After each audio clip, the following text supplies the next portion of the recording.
আসসালামু আলাইকুম। আশা করি সকল ভালো আছে। ইনশাআল্লাহ আমিও ভালো আছি। আজকে গেছিলাম একটা জেন্ট পাম্প ফিটিং করাত 1.5 ইঞ্চি বোরিংও। আমরা কয়েল 5 দিলাম এখানে 50 ফুট আর 1 ইঞ্চি চেক বাল্ব ব্যবহার করলাম আর 1.5 ইঞ্চি জয়েন্টটি যেটা ডেলিভারি হলো 3/4 আর আগে আমরা ব্যবহার করতাম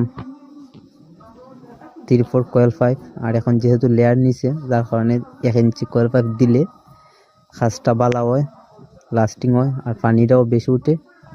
আলহামদুলিল্লাহ এখানে আমরা দেখা যায় যে লেয়ার দাঁড়ো আছে আর জাকিদা দেখলাম যে পানি দাঁড়ো আছে, পানিও বাড়াইছে।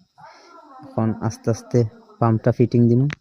যারা যারা এখন নয়া কিতা জেট পাম্পগুলা ফিটিং দিবাই 3/4 বদলাই 1 ইঞ্চি ব্যবহার করলে ভালো। কাজ শিখবার আগে টাকা চিন্তা না করে কাজটা শিখবো, কারণ আগে ট্রাই করবার লাগে, মানে পাম্পের কাজের যে মূল্য না উঠে এটা কাজ শিখার ট্রাই করবার লাগে। প্রথম অবস্থা বুঝতে পারবে না, পরবর্তীতে জায়গা ফিটিং করলাম। হাতের কাজ করার বাদে আমরা যে কাজটা করলাম লেভেল সমান না, 2000 টাকা কাজ 200 করা লাগে। আমি 1 লাখ করলাম 200 করার বাদে 1 লাখ করার বাদেও 8 চকের থেকে মানে আমার প্রায় ইউনিয়নের যে 3 ঘন্টা 5 এখানে শর্ট পিস একটা লাগে। এরকম কাজ সব সময় মিলবো এমন না, হাঁটা শুরু করলাম মানে হঠাৎ মিলবো, মানে এভারেজ খাম হলো আমরা এলাকা যদি খামাতো তার যেহেতু বিকালের খেলা আছে তো কি বালা একটা কোনো কিছু করা সম্ভব, তার কারণে আরো কাজটা দ্রুত করা লাগছিলাম।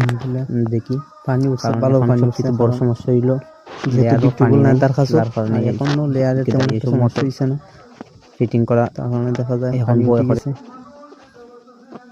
এখন আমরা মোটরটারে আবার খুলমু, খুললে যে ব্যবহার করছি মূলত যে কাজগুলো যারা শিখতে চাইরা বা জানতে প্রথম ব্যবহার ফিটিং করবো 1 ইঞ্চি একটা চেক বাল্ব খাজা, এটা খাজা ব্যান্ডের, আর 50 ফুট কয়েল 5 আর বাথরুম ব্যবহার হয়েছে 8 চকে তেল বনি খালি পানিটা করতো।